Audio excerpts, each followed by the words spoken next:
Hello welcome back to my channel. അപ്പോൾ ഇന്നത്തെ നമ്മുടെ വീഡിയോ നമ്മൾ സമൂസയും സ്പ്രിംഗ് റോളൊക്കെ തയ്യാറാക്കിയെടുക്കുന്ന ആ ഒരു ഷീറ്റ് വളരെ ഈസി ആയിട്ട് വീട്ടിൽ എങ്ങനെയാണ് തയ്യാറാക്കിയെടുക്കുന്നതെന്ന് കാണിക്കുന്നതാണ്. അപ്പോൾ നമുക്ക് വീഡിയോ കണ്ടു നോക്കാം. ഇതിന് വേണ്ടിയിട്ട് ഞാനൊരു ബൗളിലേക്ക് 2 കപ്പ് അളവിൽ മൈദ എടുത്തിട്ടുണ്ട്. ഇനി ഇതിലേക്ക് ആവശ്യത്തിനുള്ള ഉപ്പും കൂടെ ചേർത്ത് കൊടുത്തിട്ടുണ്ട്. എന്നിട്ടൊന്ന് മിക്സ് ചെയ്തെടുത്തിട്ടുണ്ട്. ഇനി നമ്മൾ മൈദ എടുത്ത അതേ കപ്പ് തന്നെ വെള്ളവും ചേർത്ത് കൊടുക്കണം. ആദ്യം 1 കപ്പ് വെള്ളം ചേർത്ത് കൊടുത്തിട്ട് നല്ലപോലെ ഒന്ന് മിക്സ് ചെയ്തെടുക്കുന്നുണ്ട്.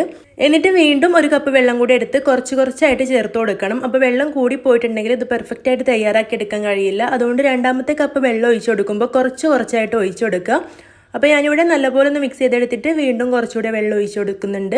എന്നിട്ട് വീണ്ടും നല്ലപോലെ മിക്സ് ചെയ്തെടുത്തു. ഇപ്പോഴത് കുറച്ച് തിക്കലുണ്ട്, അതുകൊണ്ട് കുറച്ചും കൂടെ വെള്ളം ഒഴിച്ചു കൊടുക്കുന്നുണ്ട്. ഇപ്പോഴും രണ്ടാമത്തെ കപ്പ് മുഴുവൻ വെള്ളം ഒഴിച്ചു കൊടുത്തിട്ടില്ല. 1 ടേബിൾ സ്പൂണോളം വെള്ളം 2 കപ്പിൽ നിന്ന് ബാക്കി വന്നിട്ടുണ്ട്. ബാക്കി എല്ലാം ഒഴിച്ചു കൊടുത്തിട്ട് നല്ലപോലെ മിക്സ് ചെയ്തെടുത്തിട്ടുണ്ട്. ഇനി ഞാനിതൊരു അരിപ്പ വെച്ചിട്ട് നല്ലപോലെ ഒന്ന് അരിച്ചെടുക്കുകയാണ്. ഇതുപോലെ അരിച്ചെടുക്കണം കേട്ടോ. മൈദ ചെറുതായിട്ട് ഇങ്ങനെ കട്ട ഇട്ടിട്ട് ഉടയാതെ കിടക്കുന്നുണ്ടാവും. അപ്പോൾ ഇതുപോലെ അരിച്ചെടുക്കുമ്പോൾ നല്ല പെർഫെക്റ്റ് ആയിട്ട് കിട്ടും. എന്നിട്ട് ഇത് നമുക്ക് കറക്റ്റ് ആണോ എന്ന് അറിയാൻ വേണ്ടിയിട്ട് ഇതുപോലെ ഒരു സ്പൂൺ ഇട്ട് എടുത്താൽ മതി. അപ്പോൾ ആ ഒരു സ്പൂണിൽ ഇതുപോലെ മാവ് കിടക്കുന്നുണ്ടെങ്കിൽ അതാണ് ഇതിൻ്റെ കറക്റ്റ് ഒരു കൺസിസ്റ്റൻസി കേട്ടോ.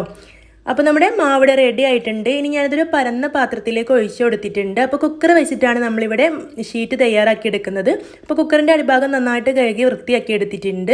അപ്പോൾ ഇത് ഞാൻ യൂട്യൂബിൽ ഒരു വീഡിയോ കണ്ടിട്ട് ട്രൈ ചെയ്യുന്നതാണ് കേട്ടോ. അപ്പോൾ ഗ്യാസ് ഫ്ലെയിം ഓൺ ആക്കിയിട്ട് ചെറിയ തീയിൽ വെച്ചിട്ട് ഇതൊന്ന് ചൂടാക്കിയെടുക്കാം. അപ്പോൾ കൈകൊണ്ട് തൊടാൻ പറ്റുന്ന ആ ഒരു ചൂടാവുന്ന സമയത്ത് നമുക്കിതിലേക്ക് ഒരു അല്പം ഓയിലും കൂടെ ഒന്ന് തേച്ച് കൊടുക്കാം. ഇവിടെ ഞാൻ ഓയിലാക്കി കൊടുത്തിട്ടുണ്ട്. ഇനി നമുക്ക് നമ്മൾ നേരത്തെ ആ ഒരു പ്ലേറ്റിലേക്ക് ഒഴിച്ചു വെച്ച മാവിലേക്ക് ഈ ഒരു കുക്കറിൻ്റെ അടിഭാഗം ഒന്ന് ഡിപ്പ് ചെയ്തെടുക്കാം. അപ്പോൾ ഒരുപാട് സമയമൊന്നും വെക്കണ്ട, ജസ്റ്റ് ഒന്നിങ്ങനെ അതിലൊന്ന് മുക്കിയെടുത്താൽ മതി. അപ്പോൾ ഇതുപോലെയാണ് നമുക്ക് കിട്ടുക. എന്നിട്ട് ഇത് ഗ്യാസ് സ്റ്റോപ്പിൽ വെക്കുക. അപ്പോൾ ഫസ്റ്റ് ഒന്ന് ചെയ്യുമ്പോൾ നമുക്ക് കറക്റ്റായിട്ട് കിട്ടൂല, ഇതുപോലെ ഉണ്ടാവും. അപ്പോൾ ഞാനിത് ഫസ്റ്റ് ടൈമാണ് ഇതുപോലെ ട്രൈ ചെയ്യുന്നത്. ഇത് കണ്ടപ്പോൾ ഭയങ്കര അത്ഭുതം തോന്നിയിട്ടൊന്ന് ട്രൈ ചെയ്ത് നോക്കിയതാണ്. അപ്പോൾ ഇതുപോലെ ഇങ്ങനെ ഇതിൽ നിന്ന് വിട്ട് വരുന്നൊക്കെ ഉണ്ട്, പക്ഷേ ഇത് നല്ല ചൂടാണ്, എടുക്കാൻ പറ്റുന്നുണ്ടായിരുന്നില്ല. അതുകൊണ്ട് ഞാൻ സ്പാച്ചുല ഉപയോഗിച്ചിട്ട് ഇങ്ങനെ സൈഡ് ഭാഗമൊക്കെ ഒന്നിങ്ങനെ വിടുവിച്ചെടുക്കുന്നുണ്ട്. അപ്പോൾ ഞാൻ ഒരുപാട് സമയം ട്രൈ ചെയ്തു, പക്ഷേ ഇതൊന്നും എടുക്കാനേ പറ്റുന്നുണ്ടായില്ല, അത്രയും നല്ല ചൂടായിരുന്നു. പിന്നെ നമ്മൾ ഫ്ലെയിമൊക്കെ ഓഫ് ആക്കിയിട്ട് തണുക്കാൻ വേണ്ടിയിട്ട് വെയിറ്റ് ചെയ്തു, എന്നിട്ടും അത് കിട്ടുന്നുണ്ടായിരുന്നില്ല. ചൂടോടുകൂടി എടുത്താൽ മാത്രമേ അത് കിട്ടുള്ളൂ. പക്ഷേ ചൂടോടുകൂടി എടുക്കാനാണെങ്കിൽ കൈയൊന്നുമില്ല, പൊള്ളിയിട്ട്. അപ്പോൾ ഞാൻ ഒരുപാട് സമയം ഇതിന് വേണ്ടി കളഞ്ഞു കേട്ടോ. പക്ഷേ എനിക്കൊന്നുപോലും പെർഫെക്റ്റ് ആയിട്ട് കിട്ടിയില്ല. ഒരു 6 വരെ ഞാനിതിൽ ഇതുപോലെ തയ്യാറാക്കി നോക്കിയിരുന്നു. പക്ഷേ ഒന്നുപോലും ശരിക്കൊന്ന് റെഡിയാക്കി എടുക്കാൻ പറ്റിയില്ല. അതിന് എനിക്ക് ചൂട് സഹിക്കാൻ പറ്റാത്തതുകൊണ്ടാണോ എന്നറിയില്ല. എനിക്കെന്തായാലും ഇത് ഫ്ലോപ്പായിട്ടാണ് വന്നത്. അതുകൊണ്ട് ഞാൻ ഈ ഒരു ശ്രമം ഉപേക്ഷിച്ചു. ഒരുപാട് തവണ ട്രൈ ചെയ്ത് നോക്കിയിട്ടാട്ടോ ഈ ഒരു ശ്രമം ഉപേക്ഷിച്ചത്. എന്നിട്ട് ഞാൻ എന്തായാലും മാവ് കളയാനാവില്ല എന്ന് വിചാരിച്ചിട്ട് പിന്നെ വേറൊരു ട്രിക്കിലൂടെയാണ് ഈ ഒരു സമൂസ ഷീറ്റ് റെഡിയാക്കിയെടുത്തത്. അതും കൂടെ നിങ്ങളുമായിട്ട് ഷെയർ ചെയ്യുകയാണ്.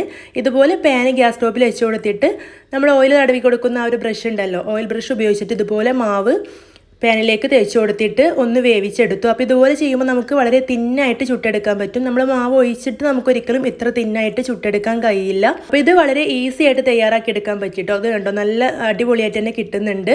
ഇതുപോലെ ഞാനൊരു 6 ഇവിടെ ചുട്ടെടുത്തിട്ടുണ്ട്. എന്നിട്ട് ഒന്ന് ഇവിടെ ഫോൾഡ് ചെയ്തിട്ട് കാണിക്കും. ഇതുപോലെ കുറച്ച് ഫില്ലിങ് വെച്ച് കൊടുത്തിട്ട് ഒരു ഭാഗം ഒന്ന് ഇതുപോലെ കട്ട് ചെയ്തിട്ട് ഇതുപോലെ ഫോൾഡ് ചെയ്തെടുക്കുകയാണ് ചെയ്യുന്നത്. നിങ്ങൾക്ക് സാധാരണ സമൂസ ഫോൾഡ് ചെയ്യുന്ന പോലെയും ഫോൾഡ് ചെയ്തെടുക്കുക. അപ്പോൾ ഞാൻ എളുപ്പത്തിന് വേണ്ടിയിട്ട് ഇതുപോലെയാണ് കേട്ടോ ഫോൾഡ് ചെയ്തെടുത്തിട്ടുള്ളത്.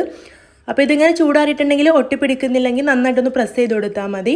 അതല്ല തീരെ ഒട്ടിപ്പിടിക്കുന്നില്ലെങ്കിൽ മൈദമാവ് വെച്ചിട്ടൊന്ന് ഒട്ടിച്ചു കൊടുത്താലും മതി. അപ്പോൾ ഇതുപോലെയാണ് ഞാൻ പിന്നെ ഈ ഒരു ഷീറ്റ് തയ്യാറാക്കിയെടുത്തത്. അപ്പോൾ ഞാൻ വീഡിയോ കണ്ട് കുക്കറിന് ട്രൈ ചെയ്ത് നോക്കിയിട്ട് എനിക്ക് സക്സസ് ആയിട്ടില്ല. നിങ്ങൾക്ക് ആർക്കെങ്കിലും അതുപോലെ ചെയ്തിട്ട് സക്സസ് ആയിട്ടുണ്ടെങ്കിൽ ഒന്ന് കമൻ്റായിട്ട് അറിയിക്കണേ. അപ്പോൾ ഈ ഒരു സമൂസ ഞാനിവിടെ ഫ്രൈ ചെയ്തെടുക്കും. അപ്പോൾ ഇതുപോലെ തയ്യാറാക്കിയെടുത്ത സമൂസ ഞാനിവിടെ ഫ്രൈ ചെയ്തെടുത്തിട്ടുണ്ട്. അപ്പോൾ ഈ ഒരു സമൂസ ഷീറ്റ് പാനിൽ തയ്യാറാക്കിയെടുക്കുകയാണെങ്കിൽ വളരെ ഈസി ആയിട്ട് തയ്യാറാക്കിയെടുക്കാൻ പറ്റും കേട്ടോ. അപ്പോൾ ഈ ഒരു വീഡിയോ ഇഷ്ടമായിട്ടുണ്ടെങ്കിൽ മറക്കാതെ ലൈക്ക് ചെയ്യണം. ചാനൽ സബ്സ്ക്രൈബ് ചെയ്യാത്ത കൂട്ടുകാരുണ്ടെങ്കിൽ ഒന്ന് സബ്സ്ക്രൈബ് ചെയ്തിട്ട് സപ്പോർട്ട് ചെയ്യണം കേട്ടോ.